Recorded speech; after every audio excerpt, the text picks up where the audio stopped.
కామారెడ్డి జిల్లా వ్యాప్తంగా పాల్వంచ, భిక్కనూర్, సదాశివనగర్ మండలాల్లోని పలు రైస్ మిల్లులపై విజిలెన్స్, సివిల్ సప్లై అధికారులు దాడులు నిర్వహించారు. ఈ దాడులు 3 బృందాలుగా ఏర్పడి ఎక్కువ ధాన్యం కలిగిన రైస్ మిల్లులపై విజిలెన్స్, సివిల్ సప్లై అధికారులు దాడులు చేశారు.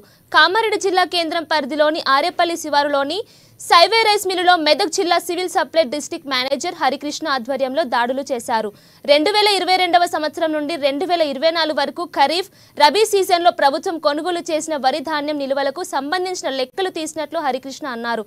రాష్ట్ర ప్రభుత్వం ఆదేశానుసారం రాష్ట్ర వ్యాప్తంగా అన్ని రైస్ మిల్లులపై తనిఖీలు చేసి లెక్కలు తీయనున్నట్లు తెలిపారు. వీళ్ళందరితో కలిసి ఏంటంటే కొన్ని రైస్ మిల్స్ ఏంటంటే ప్యాడీ ఆక్షన్కి సంబంధించిన ప్యాడీ, అదేవిధంగా లేటెస్ట్గా ఖరీఫ్ 23-24, రబీ 23-24 ప్యాడీ రైస్ మిల్లులో అవైలబిలిటీ ఉందా లేదా అనేది రాష్ట్రం అంతటా ఇన్స్పెక్షన్ జరుగుతుంది. అందులో భాగంగా ఇక్కడ ఈరోజు మాకు ఈ రైస్ మిల్ అలాట్మెంట్ చేయడం జరిగింది. ఈరోజు వచ్చాము, మార్నింగ్ పొద్దున్నే 10:30కు వచ్చి ఇప్పటివరకు కూడా మొత్తం ఇన్స్పెక్షన్ చేశాము.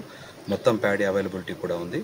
వీళ్ళ దగ్గర నుంచి ఆక్షన్లో కూడా సుమారుగా 2000 టన్నుల ప్యాడీని ఆక్షన్లో కూడా వీళ్ళు కేంద్రీయ బండర్ వాళ్ళు, నాకాఫ్ వాళ్ళు లిఫ్ట్ చేయడం జరిగింది. దాని ప్రకారంగా మొత్తం కూడా రికార్డ్స్ మొత్తం టాలీ అయ్యాయి. అదే రిపోర్ట్స్ కూడా మేము ఇప్పుడు కమిషనర్ గారికి మేము సబ్మిట్ చేస్తాం. ఎవరెవరు చేస్తారు సార్ తనిఖీ? ఎన్ని బృందాలు ఎదుగుతారు ఈరోజు కామారెడ్డి జిల్లాలో ఈరోజు 3 రైస్ మిల్లులు 3 బృందాలు చేస్తున్నాయండి. ఇంకా కొన్ని రైస్ మిల్లులు కూడా జరుగుతాయి. అంటే ప్రైమరీ ఏమైనా డాక్యుమెంట్స్ ఏమైనా స్వాధీనం చేసుకోండి. ఏ స్వాధీనం